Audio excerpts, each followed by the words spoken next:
मुबारक हो सभी देशवासियों को भाई साहब, देश ने विकास कर लिया है। मोदी जी का हाथ जोड़कर आप लोग धन्यवाद अदा कीजिए। देश हित में अब आप और योगदान दे सकते हैं। 2 रुपए का योगदान कल से ही देना शुरू कर दिया है। आप दूध तो जरूर पीते होंगे, अरे दूध नहीं तो चाय पीते होंगे, अजी चाय नहीं तो दूध से बनी हुई कुछ भी चीज खाते पीते जरूर होंगे। और ऐसा कौन सा घर है जिसमें बच्चे दूध नहीं पीते। लेकिन आपको बता दूं कि अगर आप दूध पीते हैं तो आप अपने आप को देशभक्त माथे पर लिखकर दीवार में दनादन टक्कर खुशी से मारिए, क्योंकि आप अब 2 रुपये के और विकास में घुस चुके हैं। जी हाँ, 2 रुपया और दाम बढ़ चुका है दूध का देश भर में। अब हम खबर थोड़ी ना बता रहे हैं भाई, हम आपको सिर्फ मुबारकबाद दे रहे हैं, क्योंकि मुझे मालूम है कि आप आज सुबह सुबह दुकान पर अमूल की थैली लेने गए होंगे तो झटका वहीं लग गया होगा। और किस तरह से बिना चाहे भी इस देश के विकास में आपका मोदी जी ने 2 रुपए का योगदान घसीट ही लिया है। अभी 20 रुपए का आपको पूरी भाजपा ने तिरंगा बेचा था। जाने अनजाने में जबरदस्ती आपका बाल पकड़ के इस देश के विकास में योगदान आपसे लिया। अब लो दूध का बिल। अब हम ये कह रहे हैं कि ये तो बात ठीक है, लेकिन यार ऐसा मतलब हिंदू अब दूध भी नहीं पी सकते क्या? अब 2 रुपया और खर्च ज्यादा करना पड़ेगा यार। गलत बात है ये। दोस्तों इतना ही नहीं मेरे दोस्तों, कमाल की बात यह है कि मां की गोद का भी किराया अब बीजेपी सरकार वसूलेगी। हाँ मेरी जान। ट्रेन की टिकट में 1 साल के बच्चे की भी फुल टिकट आपको लेनी पड़ेगी। ये जब से रेलवे बीजेपी के हाथ में गई है दनादन दनादन। हालांकि मोदी जी ने कहा था कि 2022 15 अगस्त को अहमदाबाद से हलान और फलान जगह तक मेट्रो रेल चलेगी, बुलेट ट्रेन चलेगी। बुलेट ट्रेन छोड़िए, नॉर्मल ट्रेनों का किराया बुलेट ट्रेनों जैसा कर दिया जाएगा। ये मोदी जी ने मन के अंदर रख लिया था, वो एजेंडा अब समझ में आ रहा है। जी हाँ दोस्तों, अब आपको 1 साल के बच्चे की भी फुल टिकट लेनी पड़ेगी। और 1 साल का बच्चा अपनी सीट पर अकेले बैठता नहीं है। 1 साल का बच्चा माँ की गोद में ही बैठता है, और माँ की गोद का अब आपको किराया देना पड़ेगा भाई साहब। तो देखिए, हाथ जोड़कर और जोर जोर से चिल्लाना है, मोदी मोदी मोदी। बहुत बढ़िया, और गजब आ गया। अब देखिए, इन सबसे भटकाने के लिए बहुत जल्द किसी नए काम में अंधभक्तों अलालालाला ऐसे हकाल दिया जाएगा, चलो लग जाओ काम पे। गजब बेइज्जती है दोस्तों।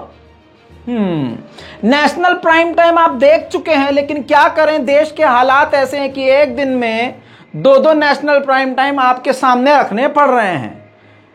इसके बदले में थोड़ा हम बीच में नजर ना आए तो परेशान ना होइएगा। हमारे अनस्क्रिप्टेड चैनल को सब्सक्राइब कर लीजिएगा। आराम करते करते वहां कुछ ना कुछ कर ही देंगे, हैं तो बीच में थोड़ा गैप लेना ज़रूरी है, क्योंकि काम बहुत ज़्यादा हम करते हैं, तो थोड़ा रहम किया कीजिए। मज़ेदार बात अब और सुनिए। अगर जो खबर अब मैं बताने जा रहा हूँ, इस कैरेक्टर में अगर मुसलमान होता, कोई मौलवी होता, तो नेशनल प्राइम टाइम में ज़ोर ज़ोर से चीख के मदरसों और मुसलमानों को बदनाम किया जाता। आपको बता दूं, स्क्रीन पर इस खूबसूरत तस्वीर को देखिए। पत्नी ने कथावाचक जितेंद्र महाराज को दूसरी महिला के साथ रंगे हाथ पकड़ा। मध्य प्रदेश का शाजापुर का यह मामला है। कथावाचक महाराज की पत्नी रक्षाबंधन पर मायके गई थी। शक हुआ देवी जी को। पुलिस के साथ वो फौरन घर जब पहुंची तो उनका कथावाचक जो पूजनीय हैं, महाराज हैं, समझ रहे हैं ना, वो दूसरी खूबसूरत महिला के साथ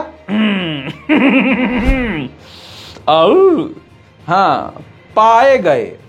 और आपको बता दूं, जो इसमें दूसरी ये साड़ी में है महिला,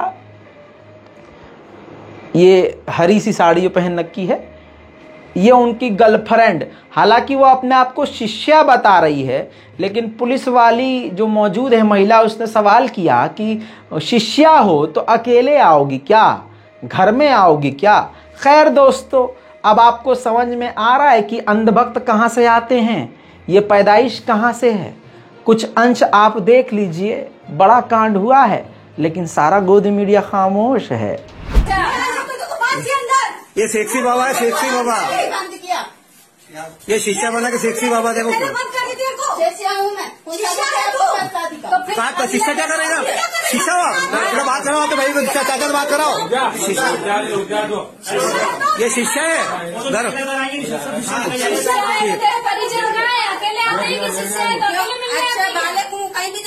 हाँ, मेडिकल करा तो शीशा का। महिला को देख लो ना, इसकी जिंदगी खराब कर। अच्छा, चलो थाना करवा दोगे। वहीं मोदी जी के गुजरात से मेरे मित्रों और मोदी जी के बेस्ट फ्रेंड के पोर्ट से मित्रों दनादन ड्रग्स बरामद हो रहे हैं। कहा जा रहा है कि 22,000 करोड़ का दोबारा से ड्रग्स बरामद हुआ है। ये देखिए, सवाल तो यही है भारत का पावलो कौन? अरे झबलो, बताओ तो सही। इतना ही नहीं, मोदी जी ने इंक्वायरी करने के बजाय अपने मित्र को Z+Y+ सिक्योरिटी में दे दी है। हाँ दोस्तों, अदानी जी को Z+ सिक्योरिटी दे दी गई है। और दे ही क्यों नहीं जाए भाई, देश असल में यही तो चला रहे हैं। खैर, देश का विकास हो रहा है मेरे दोस्तों, कुछ नहीं बोल सकते। वहीं पर दोस्तों, जहां सारे मुसलमानों के साथ सरकारी नफरत का ऐलान आपने सुन लिया है, कल की रिपोर्ट आपने देखी होगी, परसों की भी रिपोर्ट आपके सामने मौजूद है। आपको बता दूं कि अब तो आपको पिछले 2 साल में ये क्लियर हो ही गया होगा कि ये CAA NRC क्यों लाया जा रहा है। जब CAA NRC के बिना ही मुसलमानों के खून को चूसा जा रहा है, तो CAA NRC आने के बाद क्या किया जाएगा? पूरे ही भारत को गुजरात दोबारा से बना दिया जाएगा, और वो भी मोदी जी के रहते हुए ये किया जाएगा। तो जाहिर सी बात है, गुजरात पूरा भारत बनाया जाएगा, उसी की तैयारी है। CAA NRC को लेकर दोबारा से प्रदर्शन शुरू हो चुका है मेरे दोस्तों, जहां सारे भारत के स्टेट खामोश बैठ गए थे। सबसे पहले आसाम में दोबारा से CAA NRC के खिलाफ आवाज उठाई गई है। ऑल असम स्टूडेंट्स यूनियन और उत्तर पूर्व के बाकी जो छात्र संगठन है, जैसे Tripura students federation, Naga students federation, खासी स्टूडेंट्स यूनियन, ये सब जो स्टूडेंट्स यूनियन है उत्तर पूर्व के, उनका जो जॉइंट प्लेटफॉर्म है नॉर्थ ईस्ट स्टूडेंट्स ऑर्गेनाइजेशन, उन्होंने आज पूरे नॉर्थ ईस्ट में CAA और दोस्तों, बिल्किस बानो का ऐसा मुद्दा है जिसने बीजेपी और मोदी जी की असलियत सामने रख दी है। हकीकत यह है कि ये सोच मोदी जी की है। अगर मोदी जी हमारे इस देश के राजा हैं, महाराजा हैं, प्रधान हैं, तो आप सोचिए कि क्या उनके सामने ये मामला नहीं गया होगा। सब कुछ वहीं से पास होता है। बिल्किस बानो के 11 जो कन्विक्टेड थे, जो साबित थे कि इन्होंने बलात्कार किया और उनकी 3 साल की बच्ची का कत्ल किया, घर के कई परिवारजनों को मार डाला, उनको गुजरात सरकार ने रिहा कर दिया। तौबा, ये खुल्लम खुल्ला मुसलमानों के कत्लेआम की निशानी है कि आगे मुसलमानों के साथ क्या होने वाला है। आप खामोश होंगे, सवाल यह कि आपने क्या बोला। सोशल मीडिया के जरिए ही आप बोल सकते थे। कुछ लोगों ने आपकी स्क्रीन पर यह हैशटैग रन किया, जस्टिस फॉर बिल्किस बानो। कुछ लोगों ने, क्या आप इसमें शामिल हैं? अगर नहीं तो थोड़ा शर्म कीजिए और ज़रूर अल्लाह का नाम लीजिए, अपने अंदर के इंसाफ को जगाइए और कुछ न कुछ सोशल मीडिया पर ज़रूर लिखिए। बिल्किस बानो के दिल से पूछिए कि उन पर क्या बीती होगी जब उनके बलात्कारियों को छोड़ दिया गया है और उनको मिठाइयाँ खिलाई गई हैं। इसके बाद बिल्किस बानो का पहला बयान आया है दोस्तों। बिल्किस बानो ने कहा कि मुझे अकेला छोड़ दीजिए, मैं शॉक में हूं। बिल्किस बानो ने इसके अलावा भी ये भी कहा कि मुझे मेरा हक वापस दीजिए, आज़ाद और निडर बिना खौफ और शांति के साथ रहने के लिए। जो मेरा अधिकार है वो मुझे वापस दिया जाए, और आखिर में मेन बात लिखी है कि गारंटी दी जाए कि मेरा परिवार सेफ रहेगा। अब आप सोच के देख लीजिए कि जो बेगुनाह मुसलमान हैं, जब उनको खुल्लम खुल्ला मार दिया जा रहा है, तो बिल्किस बानो तो कईयों के निशाने पे होंगी। उनके कातिल, उनकी रूह के कातिल बाहर आ चुके हैं और उनको पूजा जा रहा है। तौबा तौबा वाली स्थिति है दोस्तों। लेकिन मुसलमान खामोश हैं। लेकिन अच्छी बात यह है कि यह मुद्दा अब सारी दुनिया ने देख लिया है। रास्ता अब आने वाले वक्त में नजर इनको नहीं आएगा। जुल्म ये कितना भी कर लें, जालिम कितना भी जुल्म कर ले, एक ना एक दिन वो अपने मकाम तक जरूर पहुंचेगा। एक ना एक दिन उसके गुनाह उस पर ही भारी पड़ेंगे।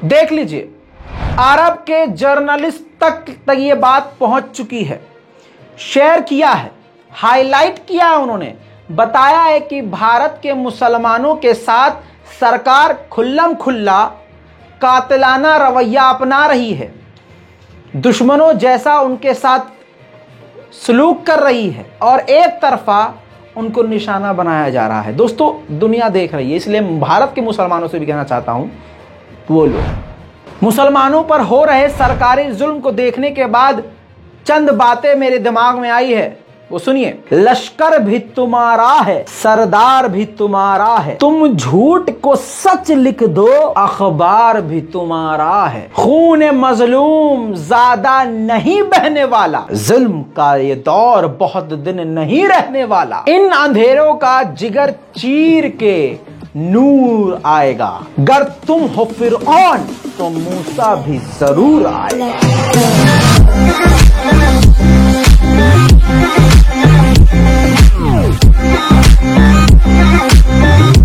आपको पूर्व प्रधानमंत्री डॉक्टर मनमोहन सिंह की वो बात शायद याद नहीं, लेकिन देखिए, डॉक्टर मनमोहन सिंह ने कहा था कि अगर मोदी इस देश के प्राइम मिनिस्टर बनेंगे तो वो भारत के लिए सबसे बड़ा डिजास्टर होगा। सबको महसूस हो रहा है, बस कुछ इसलिए खामोश है कि चलो मुसलमानों को तो परेशान किया जा रहा है ना, लेकिन दूध अंधभक्तों के लिए भी महंगा है। भले ही वो खरीद नहीं सकते, लेकिन उनके लिए भी महंगा है। सभी के लिए लगेगी आग तो आएंगे सभी गर्जत में। यहाँ पर सिर्फ मुल्लों का मकान थोड़ी है। दूसरी तरफ मोदी सरकार के खिलाफ कांग्रेस ने दिल्ली के कनॉट प्लेस में बेहतरीन प्रदर्शन किया, और अनोखा प्रदर्शन। कहते हैं मोदी जी नहीं, पार्ले जी। वैसे ये बात मैंने काफ़ी पहले कही थी कि मोदी जी को जी ऐसे कहा जा रहा है, लेकिन इस पर इतना खुश होने की ज़रूरत नहीं, क्योंकि हमारे यहाँ बिस्किट को भी पार्ले जी कहा जाता है। खैर दोस्तों, ज़रा देखिए, सुनिए। हमारा ये कहना है कि मोदी जी नहीं, पार्ले जी। मोदी जी नहीं, पार्ले जी। मोदी जी नहीं, पार्ले जी। मोदी जी नहीं। जय हिंद। आज हम कनॉट प्लेस में हैं। हमने आज सुबह इतना लंबा सारा भाषण सुना, और उस भाषण में क्या बोला हमारे प्रधानमंत्री में कि हम दुनिया के किसी भी देश के किसी भी आंकड़े की कोई परवाह नहीं करते, हम अपने आंकड़े बनाएंगे। क्यों? भुखमरी में हम सबसे पीछे हैं। तुम्हें शर्म नहीं आती? हम सबको शर्म आनी चाहिए कि हम भुखमरी में इतने पीछे हैं, और हमारा प्रधानमंत्री सिर्फ बातें करता है, बातें करता रहता है और कुछ नहीं करता। तो हमारा ये कहना है कि मोदी जी नहीं, पार्ले जी। मोदी जी नहीं, पार्ले जी। मोदी जी नहीं, पार्ले जी। मोदी जी नहीं, पार्ले जी। दोस्तों, वैसे एक बात बता दूं, आज बीजेपी के समर्थक कितना भी खुश हों, लेकिन आने वाले वक्त में यही सब उन पर इतना भारी पड़ेगा कि उनका दिमाग एक दिन फेल हो जाएगा, और सड़कों पर वो तब भी नाचते हुए नजर आएंगे।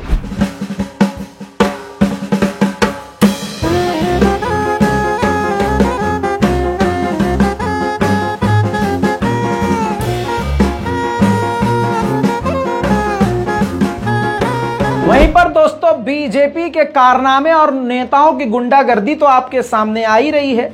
अब जरा इसको भी पढ़ लीजिए और देख लीजिए। गजब का कमाल का काम है भाई। भाजपा नेता ने ली स्कूल के नाम पर करोड़ों की जमीन और बना दिया कमर्शियल कॉम्प्लेक्स। भाजपा, अरे वाह मोदी, हाँ तो मुमकिन है भाई। दोस्तों, अंधभक्तों को किस प्रकार से पागल किया जा रहा है व्हाट्सएप यूनिवर्सिटी में, हर दिन एक नया सिलेबस डाल के, उसका लाइव एग्जाम्पल रिकॉर्ड हुआ है। जोश जोश में अंधभक्त जो व्हाट्सएप से ज्ञान प्राप्त किए थे, सोचने लगे कि चलो जैसे हम व्हाट्सएप से ज्ञान प्राप्त करते हैं, सारी दुनिया ही व्हाट्सएप से ज्ञान प्राप्त करती होगी, और खुल्लम खुल्ला टीवी चैनल में जाकर सामने मतलब इंटरव्यू दे रहे हैं न्यूज़ 18 को। और न्यूज़ 18 वाले ने भी खूब रगड़ा भाई साहब, देखिए। बहरहाल आपको व्हाट्सएप से ज्ञान मिलता है कि नहीं? बहुत मिलता है, मैं व्हाट्सएप पर बहुत सब देखता हूँ, यही सब देखता हूँ। क्या नाम है आपका? अशोक। क्या बोला तूने? अशोक। एक बुरा मत मानना, चूतिया तो तू है। आज आपका ज्ञान जितना कुछ भी जानकारी है उसमें सबसे ज्यादा ज्ञान कहाँ से पाते हैं? हम तो यूट्यूब से, चाहे मोबाइल के माध्यम से, जो हम व्हाट्सएप से। बड़ा हरामी हो। व्हाट्सएप से देखते हैं, इससे लगता है कि अगर हमारी मोदी सरकार नहीं होती। और वैसे आपने पढ़ाई कहाँ से की है और कितनी की है? हम तो यहीं कुशीनगर से ही किए हैं। कितनी पढ़ाई? B.Com कर लिए हैं। तो इसमें व्हाट्सएप यूनिवर्सिटी से post graduation post graduation WhatsApp university से हो रहा भाई साहब। बहुत बढ़िया। तो ये हाल है अंधभक्तों का। ऐसा ही दोस्तों YouTube का भी जमाना है, कंपटीशन काफी टफ है। हर इंसान, आप बहुत सारे यूट्यूबर्स को जानते हैं जो फर्जी दनादन जो है प्रैंक करते हैं। अब वो गिटार वाला चल रहा है, फर्जी प्रैंक चल रहा है, ठीक है। अब 2-4 लड़कियां, 5 लड़कियां, 10 लड़कियां, बेरोजगारी बहुत है, किसी भी लड़की को आप 10,000 रुपया दो, आप अपनी एक वीडियो से जो है 20, 25, 30,000, 40,000 रुपये कमा रहे हो, तो आप 5-6 हज़ार रुपये किसी एक लड़की को दे के आप प्रैंक में अपने ले सकते हो। ये बहुत सिंपल चीज़ है, मैं खुद यूट्यूबर हूँ इसलिए आपको बता रहा हूँ। तो लोग भरोसा करने लगते हैं कि यार कितना बढ़िया प्रैंक किया, लेकिन ज़्यादातर 99% जो है फर्जी प्रैंक आजकल हो रहे हैं, क्योंकि हर आदमी को अपनी अर्निंग से मतलब है, हर यूट्यूबर को अर्निंग से और व्यूज़ से मतलब है। व्यूज़ ज़्यादा आएंगे तो जाहिर सी बात है ग्लैमर चाहिए होता है। इसके अलावा शॉर्ट वीडियोज़, इसके अलावा स्क्रिप्टेड वीडियोज़ जो है मुद्दों पर, करंट मुद्दों पर बनाया जाता है स्क्रिप्टेड, और दिखाया जाता है कि अरे जैसे सीसीटीवी से रिकॉर्ड हुआ है, लेकिन वो बाद में पता चलता है कि फर्जी है। इसी तरह से अब लोगों को पता है कि हिंदू मुस्लिम कंटेंट बहुत चल रहा है। 15 अगस्त है तो उन यूट्यूबर्स को पता है, संघी यूट्यूबर्स को, ठीक है हम हिंदू मुसलमान इसमें करके मज़े ले सकते हैं। ऐसे ही एक सोशल मीडिया पर संघियों ने वीडियो वायरल किया, संघियों ने वीडियो बनाया, संघियों ने ही वायरल किया, जिसमें आपकी स्क्रीन पर ये देखिए दिखाया गया कि एक मुस्लिम व्यक्ति जो है झंडा लगाने से मना कर रहा है। कुछ अंश आपको दिखाना चाहता हूं, जरा सा आप बहस सुनिए। झंडा मेरा क्यों नहीं लगाऊंगा? गाड़ी तेरी हो या मेरी? क्यों नहीं लगाएंगे भाई? नहीं लगेगा तो नहीं लगेगा। क्यों नहीं लगाएंगे? कौन है? गाड़ी मेरी है, झंडा भी मेरा है, तुझको क्या प्रॉब्लम है बताओ हमको। तुम इंडियन नहीं हो क्या? आप इंडियन नहीं हो? झंडा नहीं लगेगा। आप इंडियन नहीं हो? मैं इंडियन हूँ, गाड़ी में झंडा नहीं लगेगा। नहीं तो आप इंडियन नहीं हो? आप भी झंडा मत लगाओ गाड़ी में। क्यों नहीं लगाएंगे? आप इंडियन नहीं हो क्या? आप इंडिया में रह रहे तो मैं इंडिया में आप रहता जैसे हूं। ही लोग आतंक फैलाते हैं, आप जैसे ही लोग आतंक फैलाते हैं। कोई बात नहीं, मैं आतंकी हूँ। हाँ, तुम आतंकी हो। समझ। दोस्तों इससे आपको क्या लगेगा? इससे आपको क्या, किसी को भी ये लगेगा कि यार ये टोपी वाला तो देश का गद्दार है, इसको तिरंगे से दिक्कत है। अब इसको अलग अलग बातें बोलकर मुसलमानों के खिलाफ, इस्लाम के खिलाफ सभी संघी लगातार बहुत सारी चीजें लिखकर आपत्तिजनक, मतलब सीधा मुसलमानों को निशाने पर लेते हुए, गद्दार बोलते हुए सोशल मीडिया पर ट्रेंड करने लगे। लेकिन हमने इसकी जब पड़ताल करी दोस्तों, इसी वीडियो में देखिए संघियों की औकात और इन भाजपाइयों के जो असली खुद गद्दार हैं, इनकी औकात देखिए, ये इतने जाहिल झपट हैं। इसी वीडियो में 2 मिनट 6 सेकंड पे वीडियो बनाने वाले खुद संघियों ने लिखा है, ये देखिए इसी वीडियो के नीचे लिखा हुआ है डिस्क्लेमर, और डिस्क्लेमर ब्लर है आपके सामने, लेकिन आप अगर ओरिजिनल वीडियो पे ट्विटर पे जाके पढ़ेंगे तो क्लियर है कि ये वीडियो जो है अंग्रेजी में लिखा है एंटरटेनमेंट पर्पस के लिए बनाया गया है, समाज को जागरूक करने के लिए बनाया गया। कुल मिला के ये स्क्रिप्टेड वीडियो था, स्क्रिप्टेड वीडियो, और मुसलमानों को निशाना बनाया गया। कंटिन्यू। लेकिन खैर क्या कर सकते हैं, संघी है, लेकिन यार गए कहां संघी? नंगे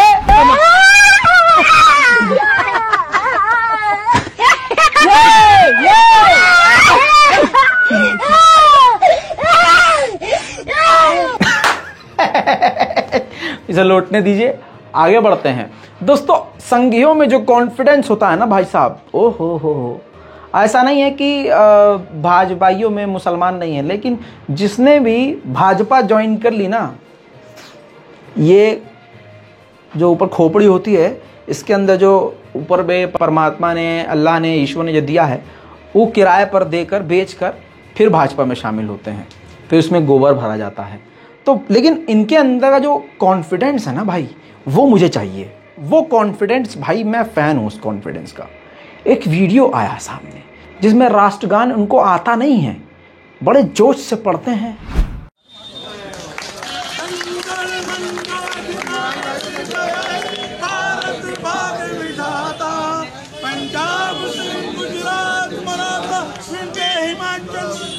है?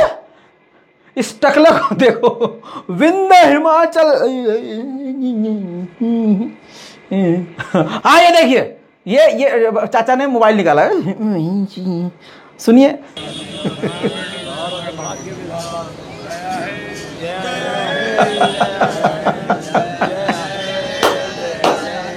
ये भाई, ये कॉन्फिडेंस चाहिए जिंदगी में। वहीं पर राजस्थान में दलित बच्चे की हत्या के बाद पूरे देश में गुस्सा देखा जा रहा है। दिल्ली के यूनिवर्सिटी में हजारों स्टूडेंट्स इकट्ठे हुए और जोरदार आवाज उठाई। ये हमारा पॉलिटिकल सिस्टम है।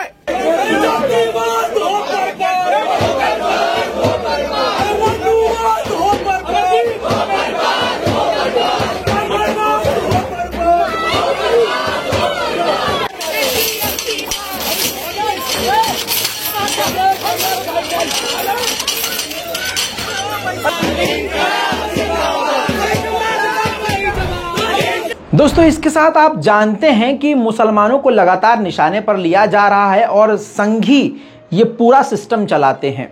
2018 का एक पुराना वीडियो निकालकर YouTube के सुपरस्टार, जिन 3 मुसलमान लड़कों ने आसमान की बुलंदियों को छुआ, गरीब तबके से, मिडिल क्लास से भी नीचे गरीबी रेखा पर जीने वाले वो लोग थे, और उन्होंने एक चैनल शुरू किया जिसका नाम उन्होंने राउंड टू हेल रखा।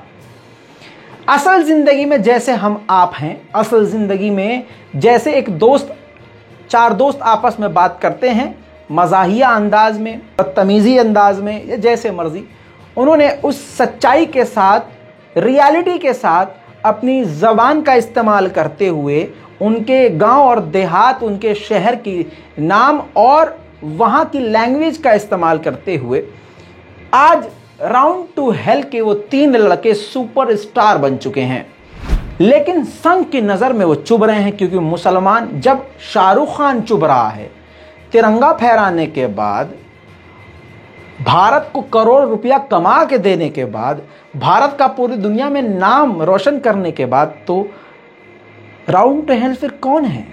राउंड टू हेल का एक पुराना वीडियो शेयर किया गया, छोटा सा, मेरे साथ देखिए। 2018 का वीडियो है। सबूत यह है कि ब्लैक बोर्ड पर सीन में लिखा हुआ डेट मौजूद है कोने में, जिसमें 2018 लिखा हुआ है। उसमें एक कैरेक्टर का, इनकी कहानी का नाम है राधा, और राधा के बारे में जो इन्होंने कहा, जो इनके डायलॉग्स थे, वो माता राधा के लिए नहीं था। एक सिंपल आम जिंदगी में किसी लड़की का नाम राधा था और ये एंटरटेनमेंट पर्पस के लिए था। भगवान को निशाना कभी नहीं बनाया, बल्कि ये सपोर्ट करते हैं, बल्कि ये वो 3 लड़के हैं जो अपने मज़ाहिया वीडियो से हमेशा सामाजिक सौहार्द को बढ़ावा देते हैं, हिंदू मुस्लिम एकता को आगे बढ़ाने की कोशिश करते हैं। यहीं पर ये बेचारे समझ नहीं पाए कि मेन संघियों को हिंदू मुस्लिम एकता बढ़ाने वालों से ही तो दिक्कत है। तो बस 2018 का पुराना वीडियो निकाला, मेरे साथ देखिए। तो तुम बताओ, Radha is doing a good work, इसको हिंदी में ट्रांसलेट करके तू बता भाई, तू बताओ। मोहन इज, देखा दोस्तों आपने, ये सिर्फ जो है एक कॉमेडी थी, भगवान का नाम नहीं है इसमें। ठीक है, आमिर खान की फिल्म पीके की बात अलग थी, उसमें भगवान दिखाए गए, भगवान का अपमान किया गया है, वो आपके हिसाब से वो सही था, चलिए ठीक है। लेकिन आपने इसमें आपने देखा कि कैरेक्टर नहीं है, किस संदर्भ में बात की जा रही थी, लेकिन आपकी स्क्रीन पर प्रोपेगेंडा देखिए। शिवम दीक्षित लिखता है राउंड टू हेल की वीडियो में श्री राधा रानी का नाम लेकर आपत्तिजनक शब्दों का प्रयोग किया गया। जियान, नाजिम और वसीम का ये यूट्यूब चैनल मुरादाबाद से होता है संचालित। वीडियो क्लिप हुई वायरल। वायरल कुछ नहीं हुआ, इन्होंने खुद वायरल किया यूट्यूब की वीडियो पर। इनके इसी वीडियो पर, पुरानी वीडियोस पर पहले से ही मिलियंस में व्यूज हैं, तो वायरल ये पहले से है। लेकिन कभी कुछ ऐसा सीन हुआ नहीं, क्योंकि इन्होंने खुद, देखिए इन्होंने खुद अपमान कैसे किया है, आपकी स्क्रीन पर देखिए। केस शिवम दीक्षित पर होना चाहिए, FIR शिवम दीक्षित पर होना चाहिए। क्यों? क्योंकि ये खुद लिख रहे हैं, राधा एक जो कैरेक्टर है सिर्फ राधा, उसको इन्होंने श्री राधा रानी बता दिया। समझ रहे हैं आप? श्री राधा रानी बता दिया और सीधा इनको हिट कर दिया। हालांकि कमेंट सेक्शन में इनको अच्छे से लोगों ने जलील किया, खुद हिंदू समुदाय के हमारे दोस्तों ने। देखिए पहला ही कमेंट लिखा हुआ है, शिवम सर आपकी रेस्पेक्ट करते हुए मैं आपको बताना चाहता हूं ये तीनों अच्छे लोग हैं, इनका वीडियो देखता हूं, शायद आप ज्यादा ही सोच रहे हैं, बाकी आपको मेरे बारे में गलतफहमी हो तो मेरे लाइक और कौन से विचार को देख लेना, मैं किसको फॉलो करता हूं। लेकिन ये मुरादाबाद पुलिस ने फौरन एक्शन ले लिया है, संबंधित को आवश्यक कार्रवाई हेतु निर्देश दिया गया है। समझ रहे हैं आप? अगर कोई संघी 2018 पुराना वीडियो आपका निकाल कर ट्वीट कर दे तो तुरंत पुलिस उसके खिलाफ कार्रवाई कर देगी, क्योंकि वो मुसलमान है। लेकिन पूरे देश के मुसलमान नुपुर शर्मा के खिलाफ ट्वीट करें, सवाल करें, प्रदर्शन करें, नुपुर शर्मा फरार, पुलिस बेकार, नदारद, हाथ खाली। फर्क है दोस्तों, फर्क है, बहुत फर्क। नफरत ये सरकारी है, आप मानिए या मत मानिए। अब मेरी बात साबित करने के लिए ताजा जानकारी आपकी स्क्रीन पर। अगर हिंदू समुदाय जाग उठा तो शिवभोगा में मुसलमान समुदाय जी नहीं सकेगा। कर्नाटक के बीजेपी विधायक ने कितनी बड़ी बात बोली है कि कर्नाटक के शिवभोगा के हिंदू अगर जाग गए तो मुसलमानों का कत्लेआम हो जाएगा। जी नहीं पाएगा, क्या मतलब है? यही ना, कत्लेआम, मार डाले जाएंगे। सरकारी नफरत है दोस्तों, याद रखिएगा। और जिन हिंदुओं को यह लग रहा है कि अब्दुल को काटा जा रहा है, तालियां बजाओ, खुश हो जाओ, मेरी जान, नंबर तुम्हारा भी आएगा, थोड़ा बाद में आएगा लेकिन आएगा। बल्कि लोगों के नंबर लग चुके हैं। हिंदू समाज के भी बहुत सारे लोग परेशान हैं। सवाल कर रहा हूं हिंदुओं से कि अब्दुल के काटे और मारे जाने पर जो तालियां बजा रहे हो, तुम बताओ तुम्हारे लिए मंदिर बनाने के अलावा मोदी जी ने किया क्या है? अगर एक जगह मंदिर बनवाया है तो 4 जगह मंदिर तोड़वाया भी है, देखा है? रिपोर्ट तो देखते हो हमारी है, लेकिन बोलोगे नहीं। सवाल फिर भी आपसे यह करना चाहता हूं कि किन किन हिंदुओं को नौकरी दी है। सवाल एक और कर दूं, कश्मीरी पंडितों पर बहुत बोल रही थी बीजेपी, आज कश्मीरी पंडित बेचारे खून के आंसू रो रहे हैं। नेशनल प्राइम टाइम में सुबह देख चुके होंगे आप। कुल मिला के नंबर आपका भी लगा हुआ है, बस आपको दिखाया नहीं, आप रो नहीं सकते, मसला ये है। समझ रहे हैं आप? चलिए दोस्तों, अभी तक के लिए इतना ही। दिल करे तो दुआ दीजिए, वरना ऐसे सोते रहिए। रिपोर्ट को शेयर कीजिए। जय हिंद।